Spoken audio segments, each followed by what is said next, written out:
6-июнь күнү катуу жааган жаандан улам облустун бир нече айылдарында сел жүрдү. Айтсак Баткен облусунун Карабулак айылында бир нече турак жайлар жабыркаганы айтылды. Ошол эле учурда Газ жана Согмент айылдарындагы 5 чакырым ички чарбалык жолдор жараксыз абалга келип, 4 турак үйгө селдин суусу кирген.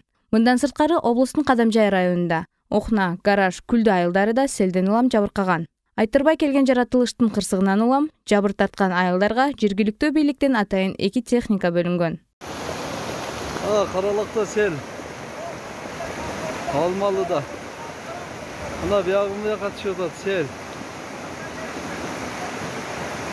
Ана селди көрдүңүзбү?